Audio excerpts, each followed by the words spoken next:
We're live. Hit and play. Here we go. Uh-oh. Welcome to Earl and the Idiot, the show that gives you the answers you need to take your business to the next level.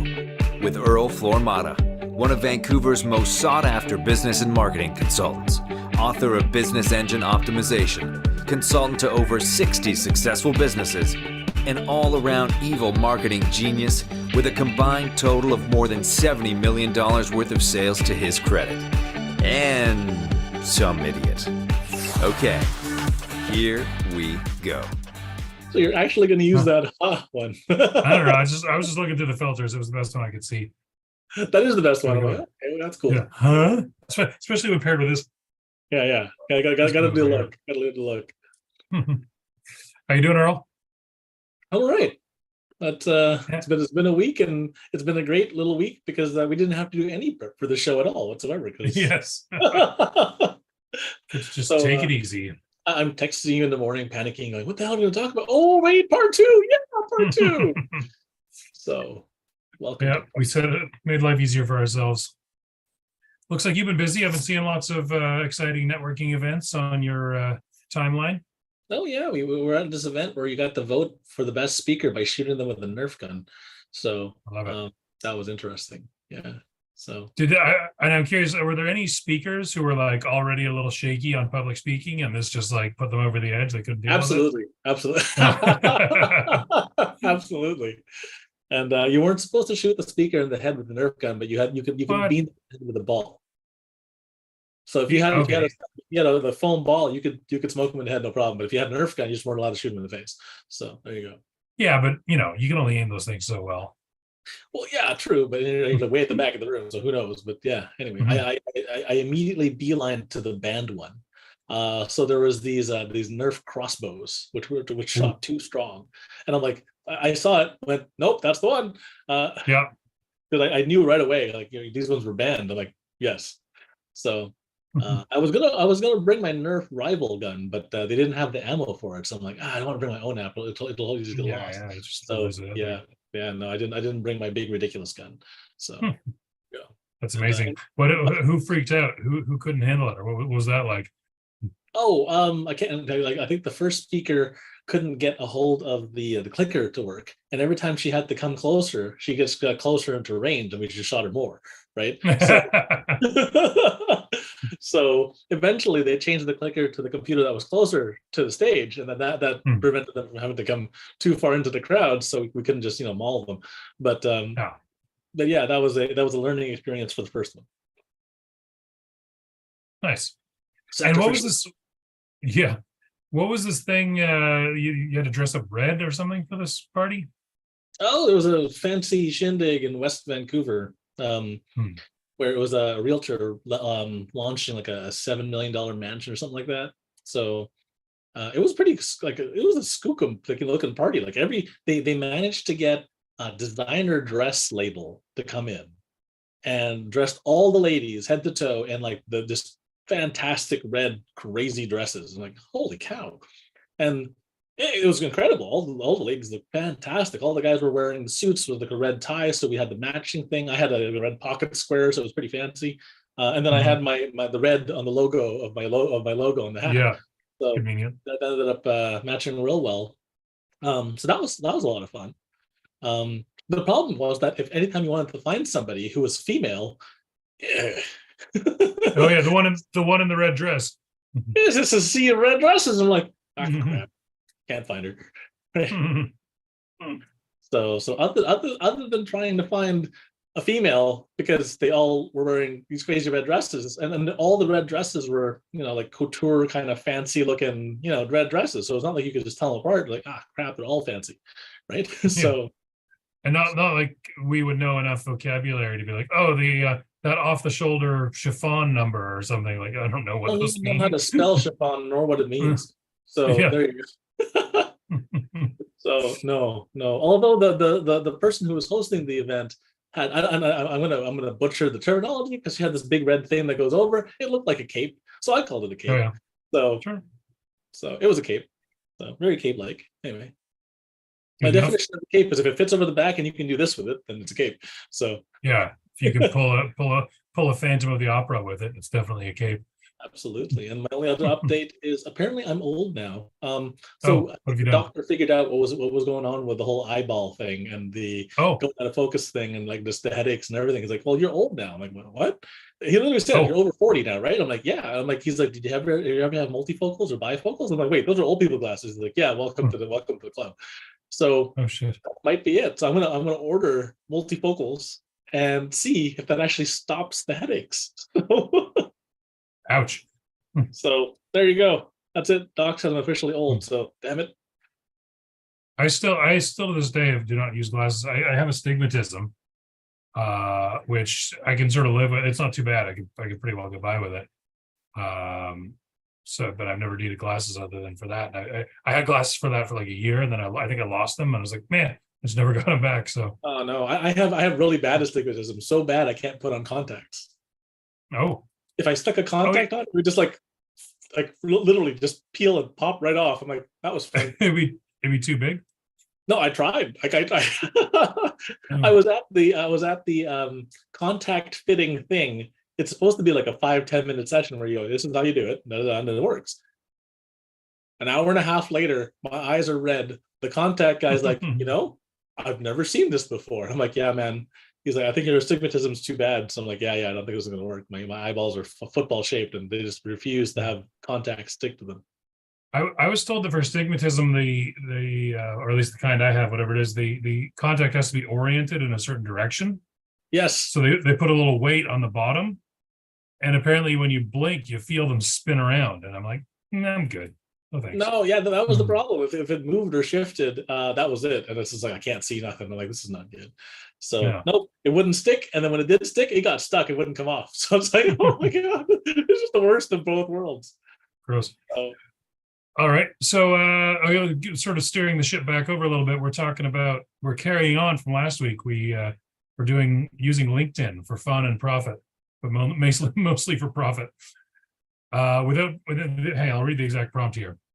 The exact prompt was acting as an expert, what are industry best practices to utilize LinkedIn for organic growth in a business without, most important, being spammy and annoying. I like that back part because I get lots of spammy and annoying requests all the time. Mm-hmm. I remember one time when I was more directly in sales, I was at a gas station, and these kids, they had this flotilla of like 15-year-old kids, I guess probably 16-year-old kids, who were trying to sell credit cards at the gas station. Like they come up to your pumping gas and ask if you wanted to sign up for a credit card. Okay. And the kid, I could sort of tell this kid had moxie, he had gumption, this guy. But he comes up with, I can't remember what he said, but something like, hello, sir, how are you doing today? Are you having fun pumping gas? Or something like, something really inane, spammy, and annoying. And I was like, no, listen. And for some reason I had time, I was waiting for somebody or something. I was like, okay, hold on. Let's sit down for a second. And I talked to this kid. I was like, just be real with people, man. Don't come up with some annoying crap. Just be like, yo, interested in, and I had to ask him what the benefit of his credit card was. Oh, this card gives you free gas. Go up to people and be like, hey, would you like to earn free gas instead? Something, go, whoa, hey, yes, I would. Please talk to me. Nice. And were any of these tips applicable to the real live networking you were doing over the weekend or over the last week? Just be real, right? Like anybody who's inauthentic, like the finance guys, everybody hates those guys. Poor punching bags. They're like the worst networkers ever, right? So if somebody at least I haven't been hearing from a lot from MLMs at networking lately. I think they're just too scared because they could just keep getting laughed out because their pitch is atrocious. It's like, hey, do you want that? I'm like, no, right? So the finance guys always have the worst pitch in the room. I swear, if somebody actually made a finance guy pitch teaching course, they would be rich like overnight. But yeah. So if you're not authentic and you don't actually stir up real conversations with people, man, it's not gonna work. So being authentic and what was the prompt again? Without being spammy and annoying. That's real important. So yeah. So anyways, I forget which number did they leave off at? I believe we're off at 6. I think we're on to 7 now. 7? All right, cool. Yeah. So let's dive right into it. Number 7 is join and contribute to groups. Participate in relevant LinkedIn groups where your target audience congregates. Engage in meaningful discussions, offer valuable insights, and avoid overt self-promotion.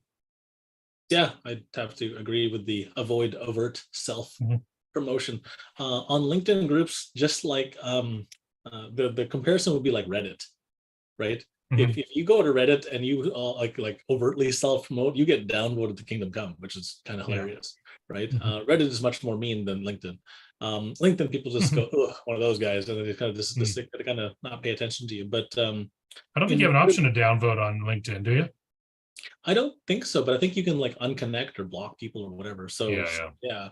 But yeah, don't be overly spammy. Just be helpful, right? So I agree. Join groups. If people ask questions, answer them. Be useful. Be helpful. Just share insight without saying how great you are,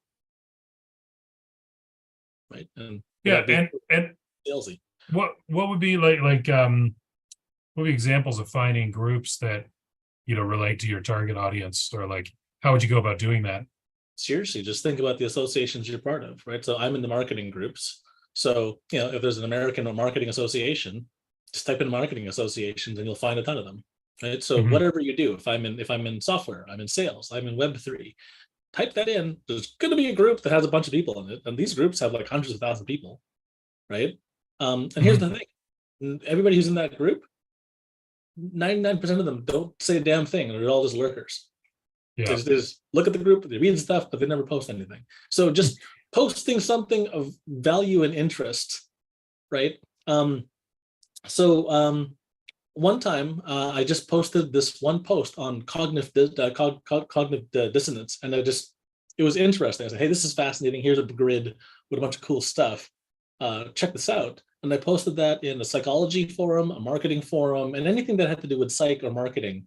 And that just performed really well. Everyone like, this is amazing. And I got a bajillion views off of this thing. I'm almost at, I think, 7,000 or 8,000 views just by posting this thing to a couple of groups. And there was zero pitch, zero spammy, zero, look how great I am. It was just, hey, this is really cool. I like reading this. That was the comment. I mean, it's such an inane, basic comment. It's just like, hey, this was really interesting. People read it. They go, yeah, that is really interesting. And then the conversation spouted off of this thing. I got like 100 new connections just by doing that. So just by posting something cool in a different group that I didn't even write it, right? Just go, hey, you're interesting. I should follow you. Look at more stuff you post. Well, thank you for sharing the recipe, as we discussed last week.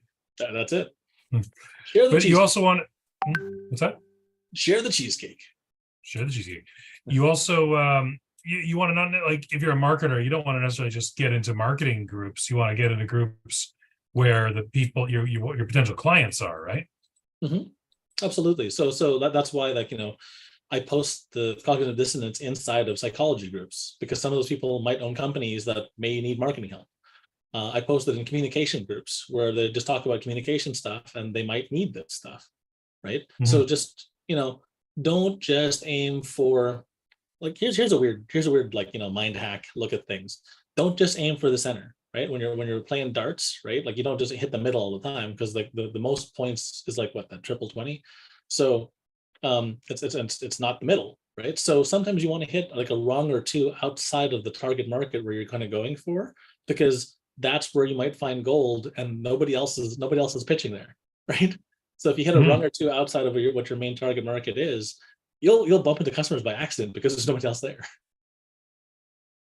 Nice. Yeah, like you say, most people just lurk. I think it's if you have an outgoing personality with some interesting things to say, you can become a big wheel, in a networking group in an easy way. Absolutely. All right. Number 8. Now, this is not just for in the group, but it can apply in the group. Incorporate visual content. Visual content such as images, infographics, love infographics, and videos tend to attract more engagement. Use these formats to present information in a visually appealing manner. Here's the thing. Any visual content makes it better. Any visual content makes it better. And I'm starting to see a lot of people using the Twitter thread, or I guess X, thread feature where it's like, post after post after post, and all they're doing is they're grabbing screenshots of their own Twitter posts and sticking them in order, and people are just sifting through these things like a carousel. And hilariously enough, it's just a Twitter post. So there is no quote unquote visual content. It's just text with text on text, right? But because they're grabbing them as images and they're sliding through them like a slideshow, for whatever reason, that counts as visual content, and everybody loves these things, and myself included. So if you do like a multi-step thing and you have to slide from one thing to the other, for whatever reason, that just drives everybody bonkers, and people like this. And like I see more engagement on those types of things than like just a regular post. So you have your your typical text wall of whatever you want to talk about, your mini article. But then if you broke it down into little bits with a little slideshow thing, man, the picture is 1,000 words, even though there's not 1,000 words in the picture. Yeah.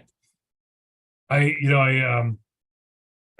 come on Reddit. We were just talking about Reddit. They're on the conspiracy theory subreddit. Yes. Which comes across every now and then.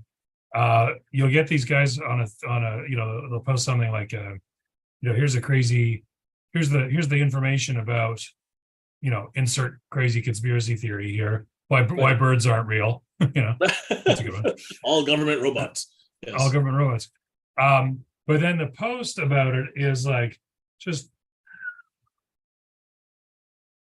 text all the way down. And it just goes, you scroll,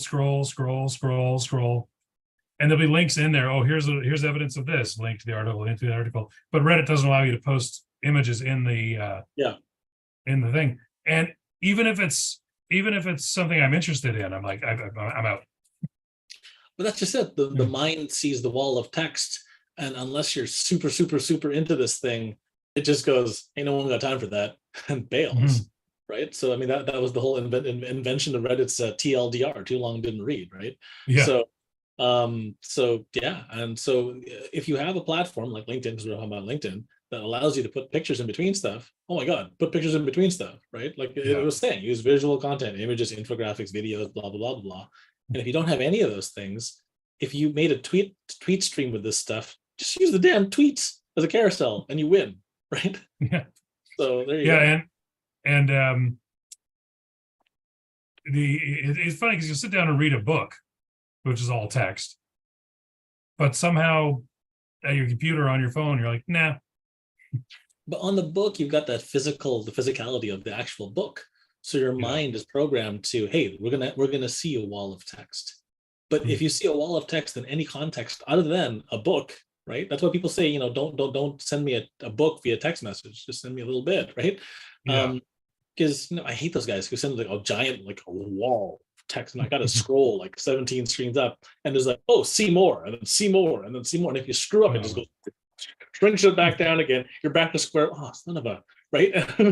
So those just suck everywhere, especially via text, right? If you send me a wall of text, I probably won't read it. And like, oh, did you get the wall of text? No, I can't click on see more without it screwing up. Right? I got the wall of text, but I didn't get the wall of text. You know what I mean? Right. I couldn't read it because it wouldn't let me. Anyway, so yeah. So if you send me a wall of text, I ain't gonna read that crap. But if you break it up into multiple messages or break it up using imagery, it makes a big difference. Yeah. TLDWTR. Too long, didn't want to read. Yeah. Yes, there you go. All right, number 9, use hashtags wisely. Use relevant and trending hashtags to increase the discoverability of your posts. However, avoid excessive use of hashtags as it can appear spammy. We don't want to appear spammy. I think the rule is 3 or less. I'm not sure I knew that LinkedIn functioned with hashtags at all. So here's a lesson for me. It does indeed. So it does function with hashtags. Here's a weird thing. So I have this one guy who's joining our team, and he's older. He's on the older generation side, and he doesn't even know what a hashtag is. So I have to explain to him what a hashtag was. And he couldn't figure out how to do a search on LinkedIn with a hashtag. And it turns out LinkedIn has this weird way of doing it. So I never realized it because I just, we grew up in the era of hashtags. So I'm like, oh, this is normal, right?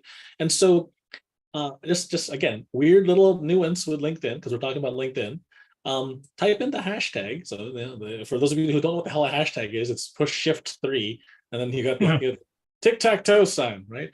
I knew it as number sign or pound sign was what we used to Yeah, call it. number sign, pound sign, exactly. So for us people in that era, yeah, number sign, pound Mhm. sign. If you're older than, if you're younger than this, it's called hashtag. So hashtag, and then type in the word, but only type in a portion of the word. And then what'll happen is a drop down will appear with the hashtag and the word. Click on that, and that's how you're supposed to search, right? Because Oh, you don't complete typing? don't complete the don't type the whole thing out, because if you do, for whatever reason, I don't know, maybe it might just be a glitch. LinkedIn Yeah. sometimes can't find it. Oh. So it actually doesn't find it, and it just searches for that, and it's like there's nobody named hashtag, marketing, right? Right. So, but if you type in hashtag MARKET and then stop, it just says, "Oh, do you mean marketing?" And it gives you hashtag. If you click it, oh look, all the hashtags work again. Anyway, this was a weird on and off. I don't know if it's a feature, a bug, an undocumented feature. Yeah. Who knows? LinkedIn's weird sometimes. So this poor old bastard was like, "Oh, I just got to search for the hashtag." Okay. And I'm sure he pushed his bifocals up on top of his head and was carefully typing the hashtag out, not realizing that he was doing it wrong, as I probably wouldn't have either. Yeah, but I would have never thought of that. Like it's just the way I've been, grown up and programmed. I type in partial things. I expect autocomplete to do it for me, and then I click. Yeah. Right? So yeah, my general laziness would have protected me from making that mistake, but yeah. So, but he's old school. So he's like, no, this is how you do it proper. You type it. He's like, use the rotary phone, right? Like you like the thing. And so, if you had typed it in like a normal person of that era would have, and hit enter, it doesn't give you the right search. I'm like, that's crazy. So, anyways, there you go. So, yeah, definitely use hashtags. Don't use 17 of them, otherwise you're going to have more hashtag than message, right? Yeah. Stick to 3 tops, right? If you can keep it down to 1, that's even better. But if you stick to 3, because it's a multi thing, right? Don't do more than that. There you go, and then it feels less spammy too. So hey, let's actually take a second. We should have done this first, but let's take a second for all the idiots out there. What is a hashtag, and why do you want to use it? So a Let's go real hashtag basic. is like a way of sorting, right? So if you add hashtags to things, it makes them sortable. It's like slapping a label on it, right? You ever go in the Categories and you have like a million Tupperwares and you have no idea what the hell's in this thing. So all you do is you open it, you smell it, and you pray, right? It's just like, right?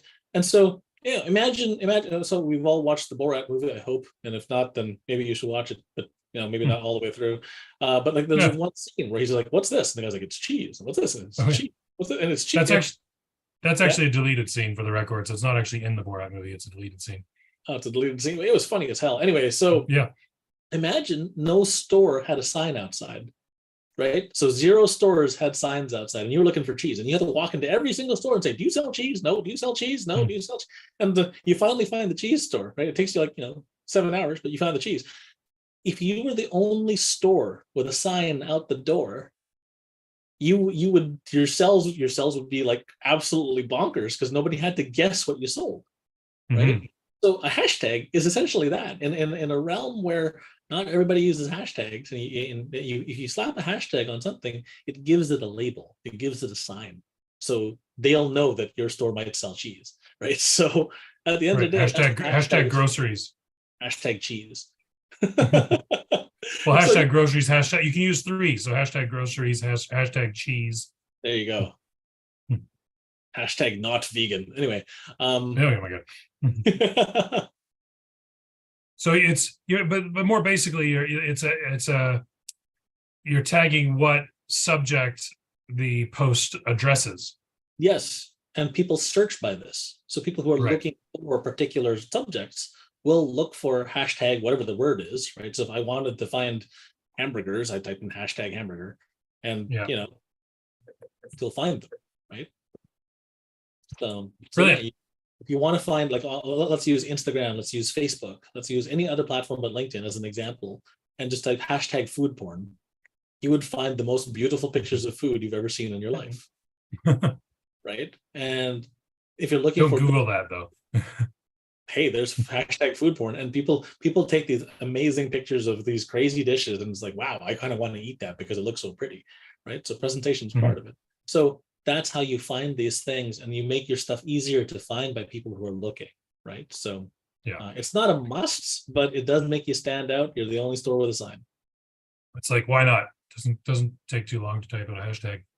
Well, the only drawback is if you're on a platform that limits the number of characters you're allowed to post in a post. Oh yeah. Right, like Twitter or X or what the hell you're gonna call it next week.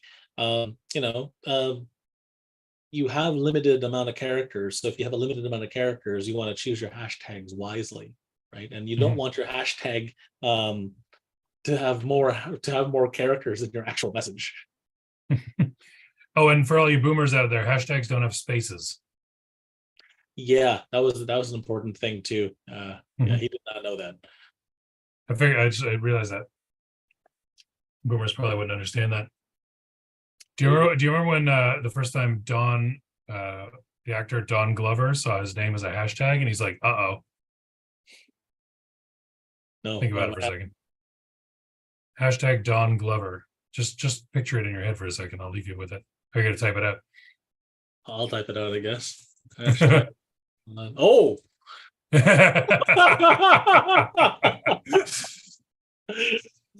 For anyone who doesn't understand that, just type it out and think for 3 seconds, and then don't hit type it out and look at type it out and look at it if you didn't know what it was. All right. Let's move on. That's way more time spent on hashtags than I expected to be spending today. Number 10, thoughtful messaging. When connecting with new people, send personalized connection requests explaining why you want to connect. Avoid generic or sales-oriented messages. Yes, please. I actually disagree. Disagree. All right. When connecting with new people, I've split test this across roughly 30,000, 50,000 asks for connections. And we should keep a record of how many times you've actually disagreed with the AI. It's not very often. Yeah, it's not very often. But this one, I actually like full out disagree, because we've tested the crap out of this thing. And do you know which message is the best message for connecting with people on LinkedIn? I cannot wait to find out. The default one. Which is what I'd like to connect. Yep. Whatever the hell, just I don't care. Push connect, and whatever the hell message is in the thing, just hit send. And do you know? I have a theory why. Do you have an answer to why? But I have a theory. I can tell you my theory. Can you tell me why? Yeah, give you. Let's hear your theory. My theory is when you do that, it creates a mystery. You're like, what's this guy want to connect with me for? And so they investigate your profile because they're curious about why you want to connect. If you say why you want to connect with a message, it answers their question, and they don't bother checking out any further if your message is interesting. That's partially true, I think, because because here's the thing: when people want to connect with you on LinkedIn, the people who are genuinely just trying to connect with you, they just hit connect, right? So there was a school where they taught you how to make a customized message every single time you pitch people. And every time there's a customized message, unless it's, "Hey, Earl, I saw you at the event," or "I met you on the boat," or "I met you blah, blah, blah, blah," right? Yeah. If it's not one of those, then I know it's a pitch fest spam bot, right? Yeah. And that's typically what I get when I see the custom messages. So unless it's like, "Hey, we met last night at the event where you shot people with Nerf guns," you shot me in the head, you bastard. Totally. So luckily or sadly, when I was videotaping myself shooting them with the Nerf gun, neither of them ended up being a headshot. But yeah, man, thoughtful messaging. A funny thing is the default crappy LinkedIn message, the one that just says, "Hey, I want to connect," works the best out of all of them. And we've tried thousands of these things. And I'm like, really? That's the one that won? Okay. Well, it's funny. I said initially, I said yes, please to this one because I hate the spammy messages. But no, but now I think about it a bit more. I do hate the ones where they try to be your pal and thoughtful messaging, however you want to define it. That's the one, and that feels spammy and unauthentic. Yeah, because you don't want to be my pal. You want to sell me you want to sell me something, and it's like I'm much more inclined to respond to a message. You're right. If someone says, "Hey, I'd love to connect with you," I'd be like, "Ooh, who's this? Why do you want to connect? What's going on?" Like, it's interesting. I would say the next thing I'd most want would be someone saying, just giving me a straight, "Hey, do you want blah thing I'm trying to sell?"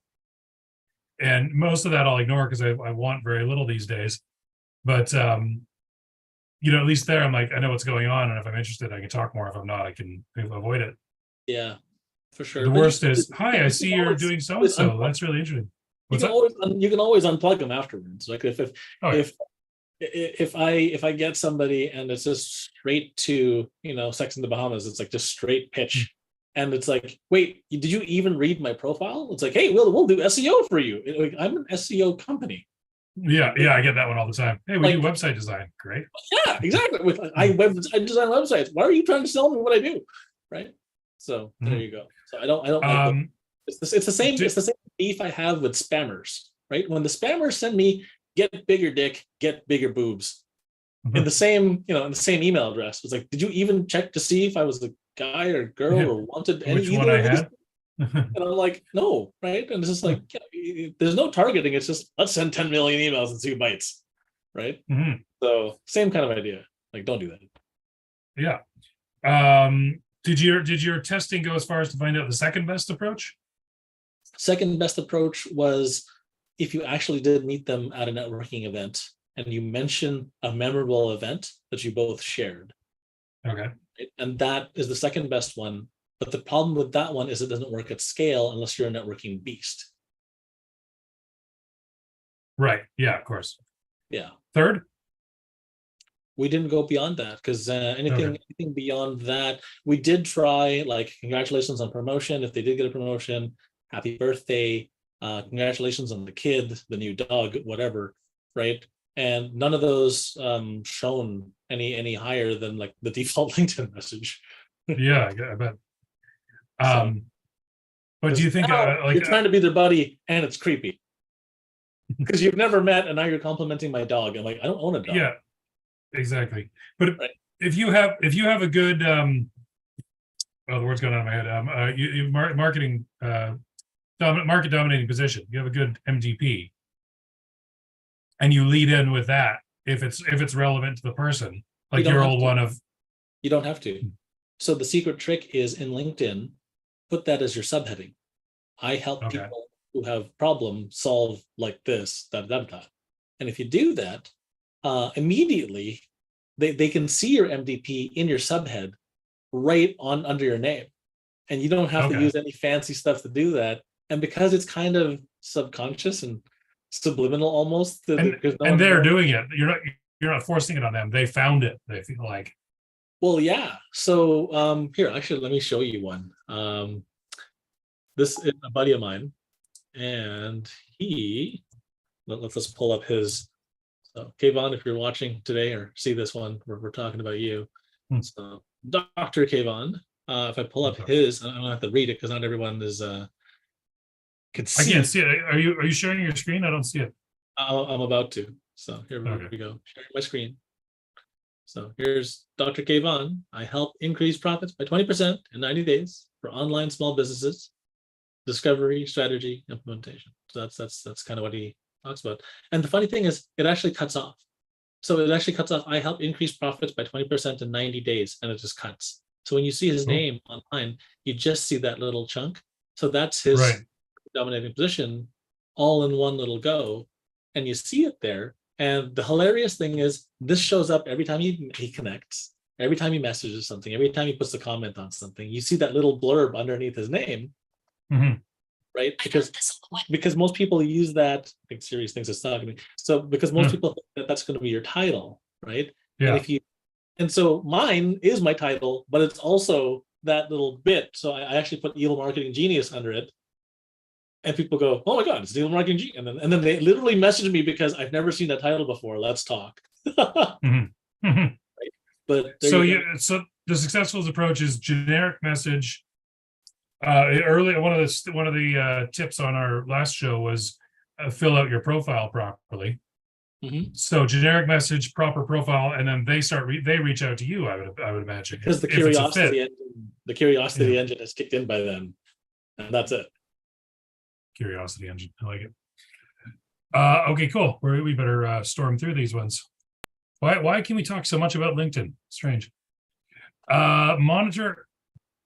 Showcase company culture. Number 11. Share behind the scenes glimpses of your company culture, employee spotlights, and company achievements. This humanizes your brand and fosters a sense of connection with your audience. Now, I think I would guess again, you want to do this on your profile. You don't want to send people, "Hey, great connecting with you. Here's a interesting look into my company culture. Like you just want to showcase it on your profile, right? Not necessarily. I saw one Damn it. recruitment firm. I saw one recruitment firm actually showcase the fact that their company was the most fun to join by showing an internal Nerf gun contest. Mm-hmm. Right? But they showed it on their profile, right? Nope, they showed it on the message. The recruiter was looking for marketers. They reached out to me and said, I bet your company doesn't do this. And had an animated GIF of half the company on one side, other half of the company on the other side, and them charging like, into each other with Nerf guns. I'm like, oh my God, I kind of want to work there. Okay, right? Earl, I gotta stop you there. Did you just say GIF? Yes, Are you a GIF guy? All this time I've known you, I didn't know you were a GIF guy. GIF. I mean, the creator of the word said it was GIF. Yeah. But it's GIF. Come on. When I use it by itself, it's GIF. And when I use it with the word animated, for whatever reason, it changes the pronunciation of the damn word. I have no idea why. Oh. So you're some weird in-between guy. Well, this was one girl from high school who couldn't say ice cream. She could say ice, she could say cream. But the moment you made her say ice cream, something broke in her brain and she said ice cream. Right? I'm like, what the hell's ice cream? I'm like, she's like, I don't know why. If she says ice and stops and cream and stops, it works. But the moment you stick them together like a hashtag, it stops working. All right. And we've tried to fool her saying ice cream, and she just can't. Yes, cool whip. Yes. The Stewie reference. All right. Getting back on the rails here. So showcasing company culture, assuming you are a company and not necessarily an individual. But then if you're an individual, you can sort of showcase your personality, right? What would be like to work with you? Oh, absolutely. Yeah. Why the way? But like, if you do that in a personal message and you make it fun, you become the most interesting person they've interacted with all day. Mm-hmm. Right. Obviously, use it in your regular posts. But if you do this as a message thing and you're trying to recruit them and you're trying to make it fun, right? Like, I think there was one guy, so there was one person who was headhunting me, and they knew that I was like an expert at foosball, right? Because I was the foosball. I was part of the foosball champs in the tech place I was with. I think they actually played against me or saw me win the championships or whatever, and they literally said, I'll play you a game of foosball. If you win, you can have this new job. I'm like, wait, what? And so like that spoke to me directly. And I'm like, this guy had to have been on the Microsoft team or someone who we beat or whatever at foosball. And like they knew, right? And that message just spoke to my heart. And I'm like, oh my God, like that was really good. And so I'm listening. So they tried to poach me. Sadly, it didn't work, but it was a really damn good try. Did you lose? No, like as in the position that they wanted me to join, I didn't want to do. So that part did you work. Play them? Oh yeah, I played them. And you won, of course. I won, but like I didn't want to go because I'm like I don't want this job, right? Oh yeah. All right. We keep getting sidetracked, as is our tendency. Monitor analytics. Regularly review LinkedIn analytics to understand which types of content are resonating with your audience. Adjust your content strategy based on these insights. Do they just mean look at the likes you get, or is there an actual LinkedIn analytics somewhere? It's measure the likes you get, measure the engagement you get, measure the comments you get based on the name of the topic that you're putting up, right? Yeah, and then kind of go from there. So, but it's that this is basic social media 101. Look at your crap. Yeah. Which one performed the best? Cool. Do more of that. Why? The audience told you so. Yeah, you'd be surprised how many people don't know social media 101. Yeah. Post what the audience wants. What's that? Post whatever the audience wants. Exactly. All right. Number 13, collaborate and partner. Collaborate with other industry professionals and businesses on joint projects, webinars, or content. This expands your reach and introduces you to new audiences. Absolutely. So a really cool way to do this is interview other people in your sector. Compile answers, stick it in one big ass article, thank them for being on the article, and when you post the article, tag everybody. works like a hot damn, because everyone's like, hey, I was published, hey, I'm going to share this. And even though I'm a marketer and I know that this is a technique, I'm still dumb and I still share it. So works. That's pretty straightforward. Man. That's all business. Reach, partner, and increase your reach. Works like a hot damn every time. Works like a hot damn. All right. Like publishing crap they've been published in. Yeah. 14, celebrate milestones and achievements. Share your company's achievements, milestones, and success stories. This not only highlights your credibility, but also serves as social proof of your expertise. Agree. We just did our 1000th customer. We just got our 100th 5-star review. We just got our whatever. And putting those things out there, it serves multiple purposes. Number one, if you're trying to recruit, people go, I want to be part of that. Right?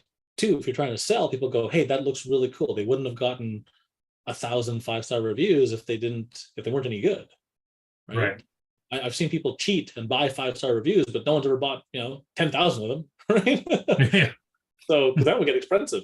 So anyone who's reached these milestones, celebrate them. There's no harm, right? And then what you do though is you don't tell people how great you are. You tell people how great your team members are. Right? Do not put yourself on the podium, put your team on the podium, right? And raise them up. Right? I don't have team members though. I'm just me. Well, then you can promote just the left hand. Congratulations to my left hand for making this image. It was really good. It pushed all the shortcut keys, record time. You ever see that thing where that company posted a thing congratulating the employee of the month and saying that he's earned a vacation, and then someone's like, my brother owns the company, he's the only employee. Yeah. I love that post. That's great. That's a good one. It's wholesome. All right. Number 15, respond and engage. Sounds like a military tactic, doesn't it? Always respond to comments on your posts and messages in a timely manner. Engaging in meaningful conversations fosters a sense of community and credibility. And also makes the algorithms your friend. So yes, if people respond to your stuff, or they put a comment in, and if you can comment back sooner rather than later, right? It makes more people see it. And the hilarious thing is, so let's pretend that, okay, so let's just say you and I are friends on LinkedIn. You post something on LinkedIn, I like it, and I say something about it, and then you respond to it. What happens is that all of my network gets to see your response because they're following me. Mm-hmm. All of your network sees my response to your response, and then back and forth it goes. And if we're having a witty banter, people want to join in. And then the algorithms is your friend. Hashtag winning. Anyway. Hashtag winning. Use those hashtags. All right. So that's it for the tips. The last thing it says here is, remember, the key to success on LinkedIn is building authentic relationships, providing value, and positioning yourself and your company as reliable sources of information and expertise within your industry. Avoid overly promotional tactics and focus on creating positive and respectful presence on the platform. Agree with all of the above, but I want to add something. So there's no disagreement. Okay. Add something. No disagree. So yes, avoid overly promotional tactics. Yes, focus on creating a positive and respectful presence, but also focus on education, not sales, education, right? Because on LinkedIn, if people are on a professional network, they're typically looking for a solution to their professional problem. So if you're educating people on how to do stuff, right, they will now see you as the expert. And if they don't want to do it themselves, they'll trust that you can do it because you are teaching others how to do it. And then they'll hire you because they've seen your process. People go, yeah, but my process is secret and close to my heart. I don't want to. So give away the public parts that make absolute sense. Keep your secret sauce to yourself and just talk about the good stuff of the generic nature, right? Because no one talks about this. And if you just give it away, right, you're moving the free line, and more people end up seeing your stuff, and they go, wow, if that's what they give away for free, what the hell do they charge for? I need to give this person some money. So there you go. You're brilliant at that one, Earl. You talk about stuff and I'm like, oh, that is brilliant. That is so brilliant. And then you're like, wait, but how do I do it? Hang on. You realize there's a piece missing if you try to think it through. And then you go, but wait, hang on a second. And you go, yeah, pay me to do it. Like, damn it. That's by design, though, right? Oh, I know it's by design. That's why I said you're brilliant at it. I do it by accident now. So I guess it's that time. It's that time. Hold on, I gotta find the button. Here we go. Hack of the week, part 2. I'm actually gonna pull out a katana and like actually slash one day, and share a video, and then we can time it with the slash and the hack, and then there we go. I got my little Lord of the Rings letter opener. How about that? You know, Except it doesn't work. It doesn't show up. Oh, the green screen doesn't like it. So okay, so measure stats. I know we talked about it earlier, but measure stats and measure stats specifically. So connections, contacts, and impressions. If you measure them, right, you can see what's working and what's not working. So I went from 0, absolute standing start of 0 on my newsletter to I just crossed 500 subscribers today, and it's been 2 weeks. And the reason is because I measured it. So because I wasn't measuring stuff before, and I'm measuring it now, and every day where my number from today isn't bigger than yesterday, even if it's just by 1, right? I have a little formula in my sheet that turns it red, and then I feel bad. And I'm like, oh crap.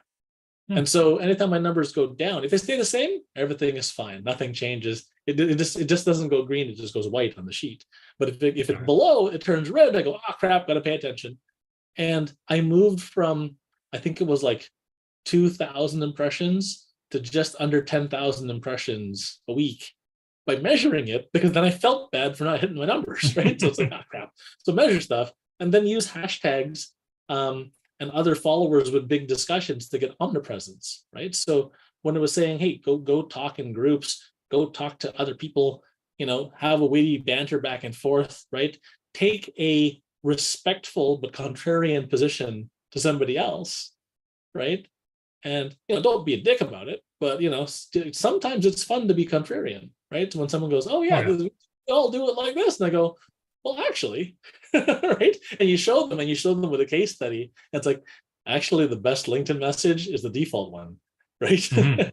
Here's our data. Here's how many data points we have. Here's how many times we tested this. Here's what we tried, right? So they go, oh my gosh, never tried that. And then they try it, and then they validate it. Oh man, it just blows up like crazy. So, and then you get that crazy omnipresence again because everyone starts talking about it. Right. And this is the $1.80 method, you're saying. $1.80 method. Thank you, Gary Vaynerchuk. So there you go. Just remind everybody about the $1.80 method, and then we're out. $1.80 method is pick your hashtags. We talked about that. Pick 10. Let's call it just 10 hashtags. Look at the 9 biggest, most engaged conversations, right? That aren't promotion ones, right? And just leave your 2 cents. So that's 10 hashtags times 9 conversations, which means 90 of these things. And if you leave your 2 cents, that adds up to $1.80. So if you do that, you get this weird omnipresence where everyone sees you everywhere. People start to look at your profile. If you're interesting, you got cool stuff up there, people start to follow you. And then they sign up to your newsletter and come to your events. And that's it. Beautiful. And we're out. We've thoroughly covered LinkedIn. Yeah, there you go. Part 2, the revenge, because every part 2 is a revenge. So, all righty. Well, I always like to go Electric Boogaloo for part 2. Electric Boogaloo. Oh, that's also a pretty good one. There you go. All right, man. Well, I'll play us out, I guess. Thank you, Earl. Thank you, ChatGPT. Thank you, you at home, for joining us. We appreciate that very much. And we'll see you next week. And any parting words, Earl? We actually have to prep for next week, damn it. No. Jeez. You just had to end on a down note, didn't you? We'll figure something out. We'll always make it fun. Anywho, thanks everybody. No doubt. Here we go. Bye-bye. Thanks for listening to Earl and the Idiot. We hope you learned something you can take action on this week. For more information or to contact the show, visit earlandtheidiot.com. And until next time, remember what Shakespeare said. The fool doth think he is wise, but the wise man knows himself to be a fool. We're getting better coordinated on that. There you go. See you, everybody.